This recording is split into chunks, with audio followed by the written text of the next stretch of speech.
आणि बुलेटिनच्या सुरुवातीलाच एक मोठी बातमी आहे। शेतकऱ्यांची पूर्ण कर्जमाफी करणार अशी घोषणा आता उपमुख्यमंत्री देवेंद्र फडणवीस यांनी केली आहे। शेतकऱ्यांचा 7/12 कोरा करणार असल्याचं देखील देवेंद्र फडणवीस म्हणाले। उपमुख्यमंत्री देवेंद्र फडणवीस यांनी शेतकऱ्यांसाठी ही मोठी घोषणा केली आहे। राज्यामधील शेतकऱ्यांसाठी आज दिवसभरामधील झटपट अशा ठळक बातम्या व शेतकऱ्यांना आणखीन देखील प्रतीक्षा असलेल्या नमो शेतकरी योजनेच्या 7व्या हप्त्याबद्दलची एक अत्यंत मोठी खुशखबर देखील आज समोर आली आहे। त्यामुळे तुम्हाला सर्व प्रकारच्या शेती आणि शेतकरी योजनांबद्दलच्या बातम्या पाहायला मिळणार असल्यामुळे तुम्हाला फक्त व्हिडिओ शेवटपर्यंत पाहायचा आहे। तर मग चला व्हिडिओला सुरुवात करूया आणि जाणून घेऊया आजच्या ठळक बातम्या। बोगस पीक विमा अर्ज करणाऱ्या शेतकऱ्यांना बसला दणका। 5 वर्षासाठी काळ्या यादीमध्ये नाव, तर अशा शेतकऱ्यांचे आधार कार्ड देखील आता राज्य सरकारच्या मार्फत ब्लॉक करण्यात येणार आहे। बोगस अर्जामुळे ज्या शेतकऱ्यांना खरी गरज आहे असे शेतकरी पीक विम्यापासून वंचित राहतात आणि योजनांची विश्वासार्हता व पारदर्शकता अबाधित राहावी यासाठी ही कारवाई आवश्यक आहे। अशा प्रकारची माहिती सुधाकर पवार तालुका कृषी अधिकारी निफाड यांनी आज जाहीर केली आहे। पीक विमा अनुदानाच्या प्रतीक्षेमध्ये असणाऱ्या शेतकऱ्यांसाठी एक अत्यंत मोठी खुशखबर आहे। खरीप पीक विम्यासाठी शेतकऱ्यांना 94,90,00,000 रुपयांचे वितरण राज्य सरकारच्या मार्फत करण्यात येत आहे। खरीप हंगामातील पीक विमा योजनेअंतर्गत 2024-25 आर्थिक वर्षाच्या कालावधीमध्ये 1,03,630 शेतकरी पीक विम्यासाठी पात्र ठरले होते। त्यांपैकी 1,02,763 शेतकऱ्यांना 94,90,27,354 रुपयांच्या पीक विम्याच्या रकमेचे वितरण आजपासून करण्यात येत आहे। सणासुदीच्या काळामध्ये खाद्यतेल महागले। सणांचा हंगाम सुरू होताच घरगुती बजेटवर महागाईचा नवा फटका बसला आहे। रक्षाबंधन, महालक्ष्मी पूजन आणि गणेश उत्सवाच्या पार्श्वभूमीवर शहरामध्ये खाद्यतेलाची मागणी झपाट्याने वाढत असून त्याचा थेट परिणाम दरवाढीवर झाला आहे। मागील काही दिवसांमध्ये सोयाबीन, पाम, मोहरी, राईस ब्रान या तेलाच्या दरामध्ये प्रति किलो 4 ते 10 रुपयापर्यंत वाढ झाली असल्याची माहिती सध्या समोर येत आहे। त्यामुळे आता या सणासुदीच्या काळामध्ये खाद्यतेल महागल्याने सध्या सर्वसामान्य नागरिकांमधून नाराजगी व्यक्त करण्यात येत आहे। शेतकऱ्यांच्या बँक खात्यांवर पीएम किसान योजनेचे 3.31 कोटी रुपये वर्ग करण्यात आले। सोयगाव तालुक्यामधील पीएम किसान योजनेच्या पात्र 16,545 शेतकऱ्यांच्या बँक खात्यांमध्ये 3,30,90,000 रुपये वर्ग करण्यात आले असल्याची माहिती बुधवारी तालुका कृषी अधिकारी भारत केसार यांनी या ठिकाणी दिली आहे।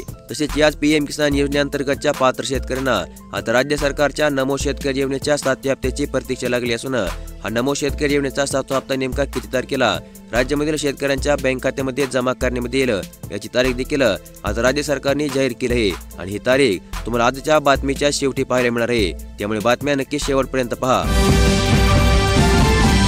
चालू खरीप हंगामातील पिकांची पीक पाणी तात्काळ पूर्ण करून घेण्याचे आवाहन शेतकऱ्यांना करण्यात आले आहे। ठाणे तालुक्यामध्ये सध्या खरीप हंगामातील पिकांची पीक पाणी कार्यवाही सुरू करण्यात आली असून खरीप हंगामासाठी ई पीक पाणी DCS मोबाईलचे ॲप व्हर्जन 4.00 अद्ययावत स्वरूपामध्ये गुगल प्ले स्टोअर उपलब्ध करून देण्यात आले आणि या नवीन ॲपच्या माध्यमातून तुम्ही तुमच्या पिकांची अवघ्या 2 मिनिटांमध्ये घर बसल्या ई पीक पाणी पूर्ण करू शकता। खरीप हंगामामध्ये पीक विमा काढणाऱ्या शेतकऱ्यांची संख्या 38% घटली। फक्त 11,357 शेतकऱ्यांनी आतापर्यंत पीक विमा उतरला असल्याची माहिती सध्या समोर आली आहे। रमाई आवास योजनेच्या अनुदान रकमेमध्ये वाढ करा अशा प्रकारची मागणी करण्यात येत आहे। रमाई आवास योजनेची अनुदान रक्कम महागाई निर्देशांकानुसार वाढून ती 5 लाख रुपये करावी। तसेच नव्या घरकुलांना तात्काळ मंजुरी देण्याची मागणी भारतीय दलित पॅंथर संघटनेकडून जिल्हाधिकाऱ्यांकडे करण्यात आली आहे। राज्यामधील लाडक्या बहिणींसाठी एक अत्यंत महत्त्वपूर्ण अशी बातमी आहे। एकाच कुटुंबामध्ये चक्क 3-4 लाडक्या बहिणी। आता अशा बहिणींचा पत्ता होणार कट। महिलांची धाकधूक वाढली। अंगणवाडी सेविकांच्या मार्फत आता घरोघरी जाऊन अशा लाडक्या बहिणींची पडताळणी करण्यास राज्य सरकारच्या मार्फत प्रारंभ करण्यात आला आहे। राज्यामध्ये हळद आणि सोयाबीन पिकांवर खुमणी रोगांचा मोठा प्रादुर्भाव, वेळेवर फवारणी करावी अशा प्रकारचे आवाहन कृषी विभागाच्या मार्फत शेतकऱ्यांना करण्यात आले आहे। लातूर जिल्ह्यामध्ये मागील 24 तासामध्ये सरासरी 6.5 मिलीमीटर पावसाची नोंद। 6 ऑगस्ट रोजी संपलेल्या 24 तासामध्ये लातूर जिल्ह्यामध्ये सरासरी 6.5 मिलीमीटर पावसाची नोंद करण्यात आली। या कालावधीमध्ये अहमदपूर तालुक्यामध्ये सर्वाधिक 20.30 मिलीमीटर पाऊस झाला, तर लातूर तालुक्यामध्ये सर्वात कमी 0.8 मिलीमीटर पावसाची नोंद करण्यात आली आहे। राज्यामध्ये लाडक्या बहिणींसाठी महायुती सरकारकडून एक अत्यंत मोठी घोषणा. लाडकी बहीण योजनेचे पैसे पुढील वर्षीपासून वाढवण्यात येणार असल्याची घोषणा महायुती सरकारच्या मार्फत करण्यात आली. येणाऱ्या भाऊबीजेपासून हप्त्याच्या रकमेमध्ये वाढ होणे शक्य. माजी मंत्री सुधीर मुनगंटीवार यांचे स्पष्ट संकेत. लाडकी बहीण योजनेमधील मानधनामध्ये 1,500 रुपयावरून 2100 रुपये इतकी वाढ पुढील वर्षी दिवाळीपासून करण्यात येईल असे स्पष्ट संकेत माजी मंत्री आणि भाजपचे ज्येष्ठ नेते सुधीर मुनगंटीवार यांनी सोमवारी दिले आहे. राज्यामधील शेतकऱ्यांना पीक विमा मिळण्याचा मार्ग मोकळा. सुधारित आणेवारी 50 पैशांच्या आत. नवीन अहवाल देखील प्रशासनाकडे सादर करण्यात आला. अतिवृष्टीमुळे खरीप हंगामामध्ये 37,849 हेक्टरवरील खरीप पिकांचे नुकसान झाले असून आता या सर्व नुकसानग्रस्त क्षेत्रामधील शेतकऱ्यांना तात्काळ पीक विमा मिळण्याचा मार्ग मोकळा झाला आहे. आणि आता पुढील काहीच महिन्यामध्ये अशा पात्र शेतकऱ्यांच्या बँक खात्यामध्ये पीक विम्याचे पैसे देखील राज्य सरकारच्या मार्फत जमा करण्यात येणार आहेत. देशामधील पीएम किसान योजनेअंतर्गतच्या पात्र शेतकऱ्यांना आता 60 वर्षानंतर मिळणार आहे 3,000 रुपयांची पेन्शन. केंद्र सरकारची शेतकऱ्यांसाठी पीएम किसान मानधन योजना जाहीर. या योजनेसाठी आधार कार्ड, बचत किंवा जनधन बँक खाते, मोबाईल नंबर अशा प्रकारची कागदपत्रे असणे आवश्यक आहेत. आणि तात्काळ तुम्हाला आता या पीएम किसान मानधन योजनेसाठी तुमचा अर्ज दाखल करायचा आहे आणि महिन्याला 3,000 रुपयांचे पेन्शन मिळवायचे आहे. अग्रिम पीक विम्याच्या प्रतीक्षेमध्ये असणाऱ्या शेतकऱ्यांसाठी मोठी खुशखबर.